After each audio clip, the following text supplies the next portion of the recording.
Hi, everyone, and welcome.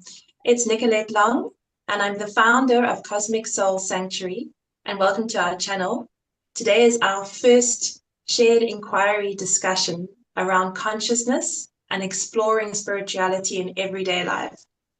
I am a psychic channel, an intuitive healer, and I'd like to introduce my team. This is Collette. Hi, everybody.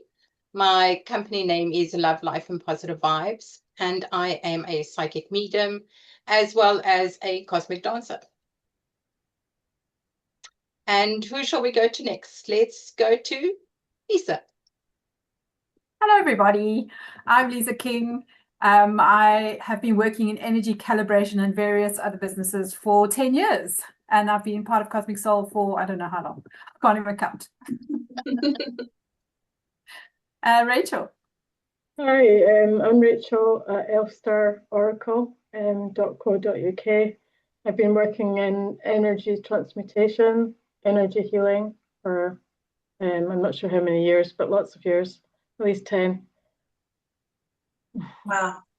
Fantastic. So today what we'll be doing, and for the future really, we're going to look at topics, whether they come from between ourselves or perhaps you would like to respond below with ideas or discussion points you'd love us to open up and discuss. So today we're starting off with a really interesting one. And just bear in mind, this isn't a debate. It's really a discussion from different viewpoints, perspectives, and experiences in the spiritual work we've all been exploring over the last few decades. So today is about how or who do we listen to? Who are we listening to? And how do we navigate working through either guides, ancestors, ascended masters, angels, or do we go straight to source or God? And why? So we'll open up the discussion with Collette. Okay. Seeing that I talk to dead people. Are they really dead? No, jokies. For me, I've met my guide Stanley at the age of 4 when my granny passed, and she brought him through saying he'd keep me safe. And initially it was only Stanley, but like with anything, you grow and you learn. So for me, I can only speak from experience, and I speak to everybody. I speak to guides, I speak to ascended masters, I speak to God. It depends on where I'm at, and I'm going to say what I want. And the reason for that is because, for example, guardian angels, I don't go to them with questions. They've never lived a human life, so how are they going to help me? They can't. They maybe could protect me or, give me love and everything. With regards to guides in particular, I believe some people should, and I believe some people shouldn't speak to their guides. Why? Well, it depends on their belief system, number one, in my experience, because oftentimes people say, my guide told me to do this and my guide told me to do that. Guides, in my experience, react to questions. And can you have a conversation? Absolutely. Stanley's never, or any of my guides, have they started a conversation with me. It's always been me asking a question. And they've never interfered. They've never said, go this way, do that way. They've let me make mistakes. Even though I know I shouldn't have done something, because of the human experience we're meant to live here. So and also you're giving over your responsibility if you keep saying, oh, my guide this, my guide that. And one of the main things I think also for me, when I started with Stanley, it was 100% Stanley. In my readings or as a child going to family members, it was Stanley, Stanley, Stanley. And I can't quite remember when we did our what year we started doing the mediumship development course. But then already I was on 20% me. So that there was less and less of the guides and more of me. Does that make sense? Yeah. So it depends on what you're here for, what you've decided to, what your purpose is for this time around. With guides, maybe you decided I'm not going to use a guide. Then you're not going to have a guide, or they'll be there, but you're not going to utilize them. So for me, it's a yes and a no to use all your guides, ascended masters, and also where you are at any given moment on your path. Yes, that's my take. Lisa? Yeah, it's a really, really interesting question because, sometimes we get gaslit into, oh, you need to know who your guides are and, all that. But we, as Collette is saying, we have a very, very human experience, and we tend to be like in our human form more than out there talking to guides, etc. But from my experience and with my clients, I'm consciously connecting with my higher self in the field of all that is. So I basically said as my higher self is being guided by my client's higher self, and whatever that client is in right relationship with, as Collette also says, the belief system and all that is very important. Like, you can't bring in something that is foreign to them, because then their whole body has a reaction to it, because we're still holding that person in whatever shift they're trying to make as well. So yeah, it really is about what do they believe in. And a lot of the time when I see someone, I let them speak, which creates a field, and we work with that field. So whoever, all the benevolent beings that are present for that person to help shift the dynamic in that field, that is what we're working with. That is what I call the container.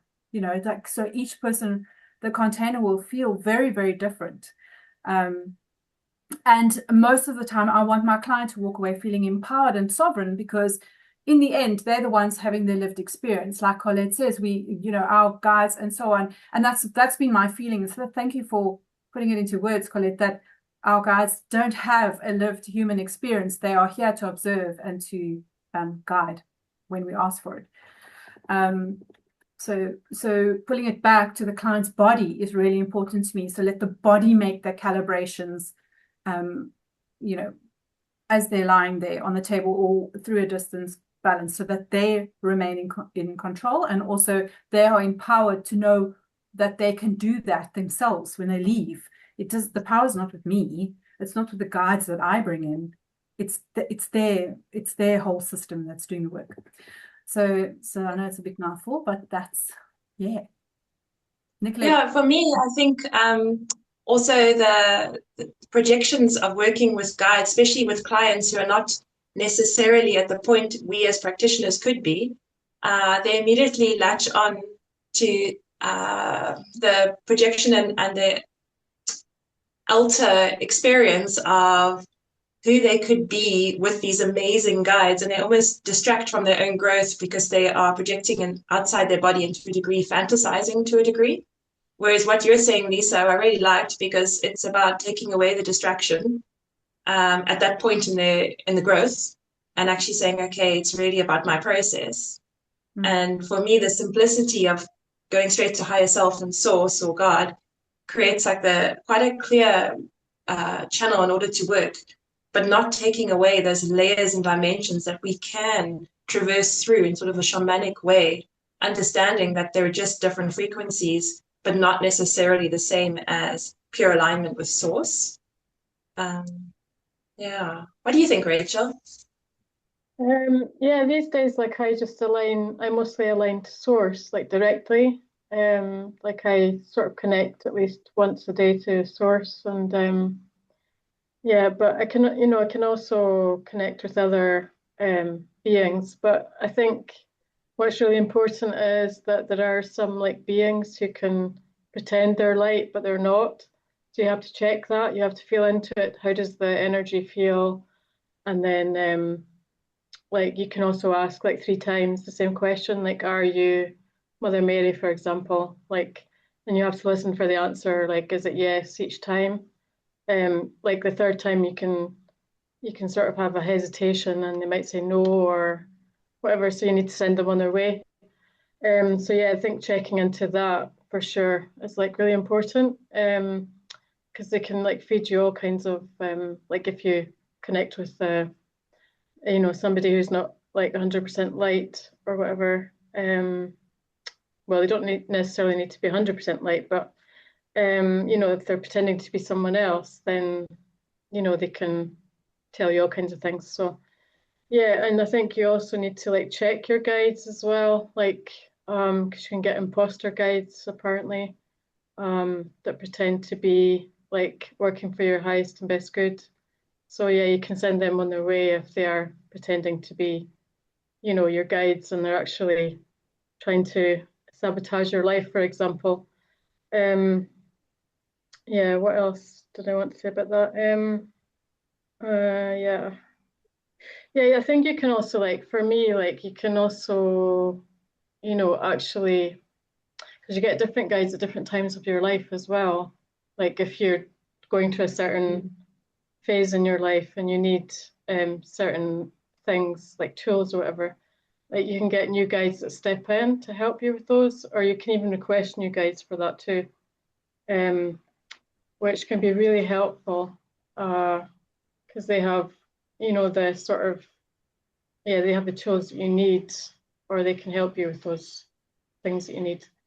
And so how do you see that it's like the setup of having a guide come in to help you when you could just go to source? Do you believe that's like a divine blueprint of how us as humans have had the master design of working with a team? How do you see that process? Sorry, can you Or like the way maybe? I'm seeing it, I'm like not understanding. as human beings, perhaps we're given the blueprint of saying we have access to guides, this, that, or we don't have to tap in, but it's there nonetheless. Do you think that this is how it works? Or do you think it's belief systems that have come in and we're accessing aspects of ourselves? Yeah, I do think that sometimes we are just accessing aspects of ourselves as well.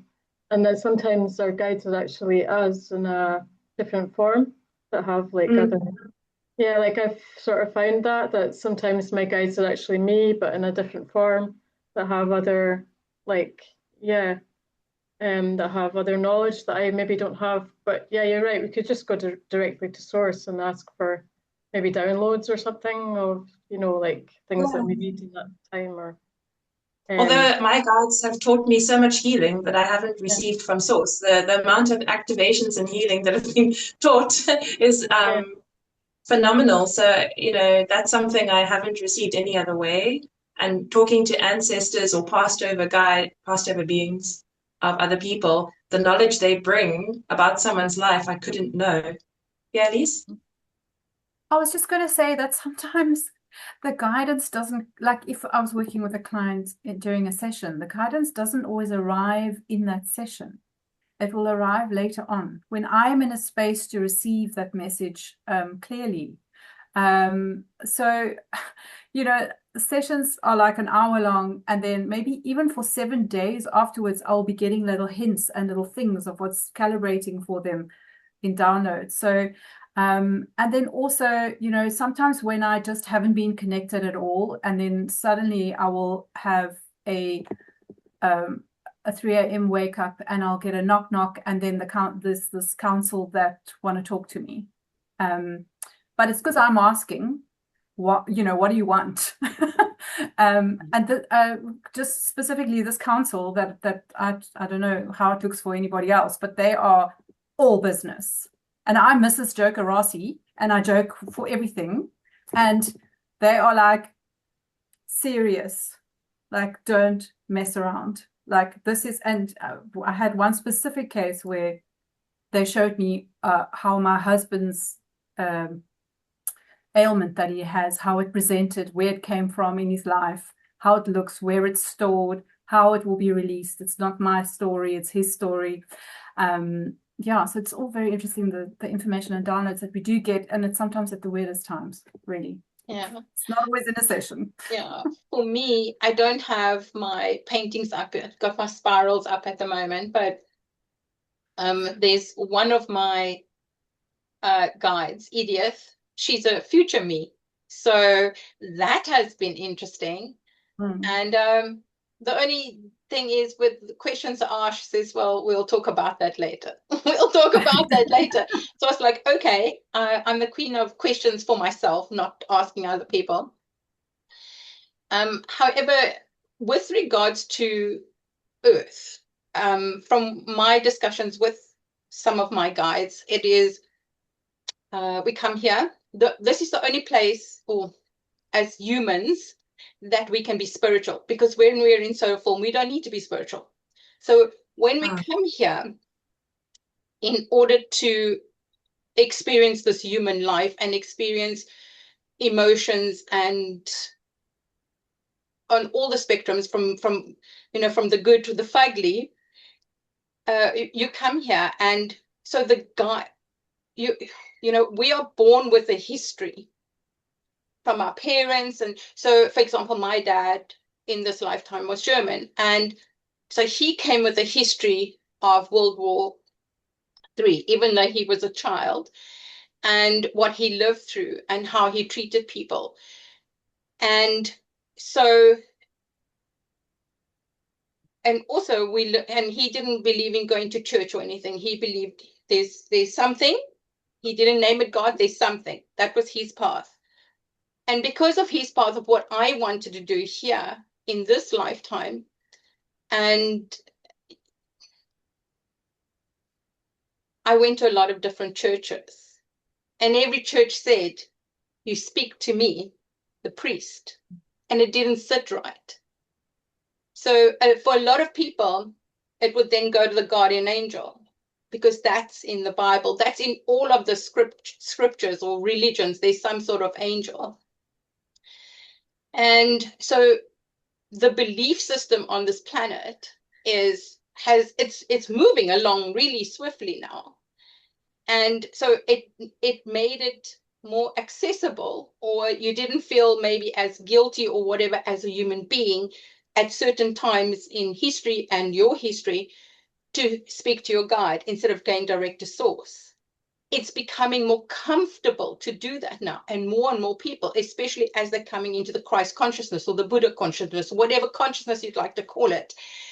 The more you're coming into that, the more you feel, okay, dude, how you doing? This is what's going on.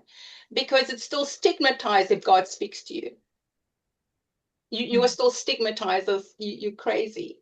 So people find it more comfortable speaking to another human, a guide, instead of speaking to this being that knows all, loves all, and yeah.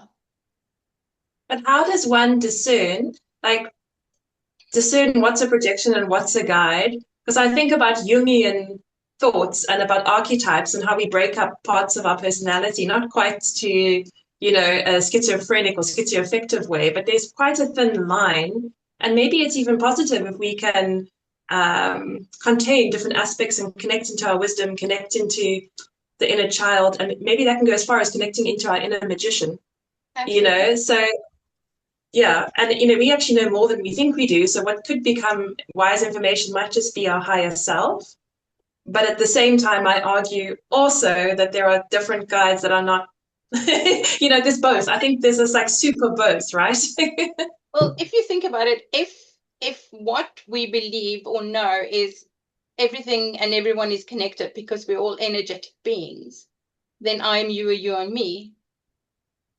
So therefore, the only difference between us is the role we are playing here. And we all, but I'm I'm benefiting from Rachel's experience. Somehow I'm benefiting from Liza, from you, from everyone. Some because if we can't believe that I'm connected to everybody, but then that person is something or the other. You know, that's their experience, because their experience is our experience, and my experience is yours. Somehow, when we get to a certain level, I'm sure we'll figure it out. But yes, I mean, that's why a lot of the times that people call it intuitive, they call it lots of different words, but you'll pick up the phone and say, Liza, are you okay? You know, because you're feeling her experience. Well, Nicolette and I have that a lot because we're both Aquarius, so we have the same feeling sometimes on the same days, and we go, "Yes, that's exactly how I'm feeling." And Rachel, I think we're twins, just about. Yeah, totally. Yeah, we have the same birthday. Yeah. Yeah, so often Yeah. we're all experiencing the same things. It's weird. So whose birthdays? I know Nick's is the 10th, you're the 7th. I'm the 7th, like Liza. Yeah. Yeah. Am I the oddball? Surprising. So you're not odd, because now it's the two last star signs of the zodiac, actually. I thought I was like, oh no, I'm the oddball again. No, we're all oddballs, don't worry. Yeah, all oddballs together. It's Aquarius season. It just seems out of balance because we haven't got our full team here today. That's all. Yeah. True. So it's really interesting that we're having this condensed discussion now, but I think you know, I don't know, we have these kinds of discussions almost every day. So I think it's really rich to bring it forward into recordings for other people to see the depths of discussion and the depth of things that we've experienced that we can share. So I'm really grateful that you've opened up the space for that, Nicolette, because it can get very interesting for people who tune into future question and answer sessions. And I think it would be really helpful if people actually say what they want to know, because then we can draw from our wisdom to share with them what we know about their thing. Yeah. But Nicolette, you work with ancestors, so I want to know more about that, because that is something where I just go, too much trauma, I can't do that, because I also come from the World War II. I'm a World War II you know, lineage with the Dutch. The Dutch and the Germans didn't like each other, just saying, but I like you very much now in this lifetime. But yeah, so I don't go to ancestors. I don't actually resonate with calling them ancestors. So I'd love to know how that works for you.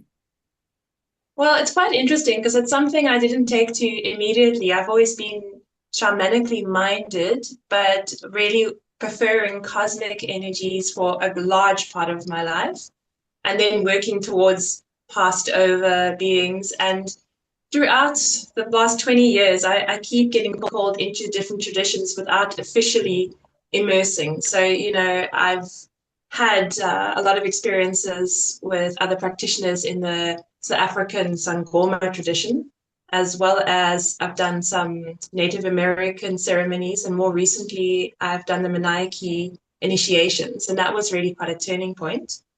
So while I was working a little bit with the Sangoma tradition, I was learning to light candles for both my parents' lines, every day, inviting the mother into the home and the father outside the home for protection, and lighting impepu or smudge, which is African sage. And doing that on a daily basis creates a relationship. And it was so fascinating for me as well, because I had wounding around my father, so it was also healing. And bringing in that energy, even though I also didn't feel clear with my ancestral line, it was a continuation of a relationship. And as I grew with the Maniaci and the Andean tradition, I started seeing my Andean elders, although I'm not Andean. You call in the guides, or the Andean guides. And so when I call in my ancestors now, and even after doing my tree right back to the 700s, I'm able to call in the Scottish, the Swedish, you know, whatever. And I've got a feel for all the names. I've gone back on every line. And I really understand. I see hundreds and hundreds of light beings with me. And when I work on someone, I call in their ancestors too. And that really brings a lot of information. But at the same time, it's not perhaps heavy ancestral work like somebody who is a shaman. I like to think I'm more of a cosmic shaman, and I like to marry in heaven and earth. So in my sessions, it's grounding for me to connect to the trees. It's grounding to me to connect to Gaia and the ancestors, because it's all part of the same, right? It's we can't move forward without all those behind us standing on each shoulder holding us. And the amount of guidance they bring is so embodied in comparison to the crown chakra and beyond, which is almost leaving one's body.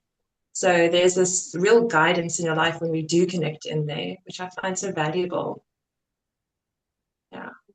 A question for all of us. Okay. Um, So I just did wanted you- to touch on that. It's something that I discussed the other day. Well, you know, other day, it could be last week, could be last year. When I say other day, let me, because others says, oh, you had other day you spoke about this, you spoke about that. But one of the things I asked is about this body. It's like, if we know everything, because we do, and the higher self knows everything, sure, yes, definitely. Where do we keep it? Where's the information kept? And so I was like, you know, rambling, and it's kept in here, in this body. That's why we have all those, as they explained it, a lot of the reactions without thought. We'll have the reaction and then the thought. It's because so much is remembered in the body. I think it was Lisa who did the yes, no thing. And, you know, all these things were coming back to me, and I was like, okay. So I thought of you then, Lisa, just so you know. Indeed. And working with kinesiology as well, it we kind of hook into all that is where it answers through our client's body. So not only the remembrance of what is needed for them, but also for everybody as well. It's very interesting. But I had a question about cosmic guides. So I know that I've had a healing session with Rachael before where she used cosmic guides, and I was really interested to know, because for me, I drift in and out of new sort of realms of interest. You know, like the cosmic guides was my thing like 5 years ago, but now it's not that anymore. So I was just interested to know, has it been the same for everybody else? Do you like move in and out of things that you resonate with other words? Rachael? So my question was for Rachael. Yeah, I'm always changing. Like, you know, like for a few months, maybe I'll be super interested in one thing, and then it's another thing, and then like I just find it really interesting to delve quite deep into certain things, and then change onto something else. Cosmic guides. Do you mean as in what do you mean by cosmic guides exactly? Is that like galactic beings? Yeah, galactic beings. Yeah. Okay, yeah. Yeah, like I started being, well, I was told I was a starseed, and so then I sort of started to delve into that, like Arcturians and Pleiadians and all kinds of other beings, like cosmic beings. So yeah, I found out like I'm mainly Arcturian. So it can be quite interesting to see like, who you are and what your gifts are and things. And yeah, you sort of end up sort of speaking to your star family and things like that, which I know is really weird for some people, but it comes naturally to like a starseed. So yeah. I had a past life regression with Rachael, and years and years and years ago. And what came out, for example, was my life as a spider. And I don't know if you remember that, but that was super amazing. And but that like led me to being open to strange guides. Like Nicolette, meeting Nicolette's blue guide for the first time shocked me. I was like, Lord, what's going on? And then 5 years later was Edith, and because I had to climatize because I was all earth where she was cosmic. And then that was then. And then I got Jaro, who's a Pleiadian, and the praying mantis, which is so gorgeous, and who changes all the time. That it's like we have put makeup on her face. She like has all these different colors. It's so weird. But they come. What I do, my ritual is, if I don't know who to ask for a guide, I ask God. I was like, okay, send me the right one. Send me the right guide or whatever, and then they'll pop up. But I also want to just talk very quickly on Rachael's to discern between the good guys and the imposters and all that, especially now as we are moving higher. I mean, I sent Nicolette something where someone was in the 12th dimension, 44th dimension, or something crazy like that. I was like, oh. And so the higher we go, there are things that can come down as well. Not only come up, they can also come down to whatever dimension. So it is important. Discernment is extremely important now, especially where guides are concerned. Yeah. Finish. Well, I think that's, yeah, I think we feel that energy of completion. So thank you, everybody, for sharing. And it was amazing shared inquiry. I really like that word. It was an amazing shared inquiry. And like Lisa said earlier, if you'd like to pop some topics or discussions below, or just comment on our discussions, your own experiences, we would love to read it. And we'd love you to like and subscribe, share our channel, tune in for our next one, which will hopefully be regular, maybe next week even. Just keep a lookout. And yeah, thanks, Collette. Thanks, Lisa. Thanks, Rachael. We'll pop in all our details into the blurb, so you're welcome to check us up on our websites, on our social medias. And yeah, we'd love to hear from you. Bye. Bye.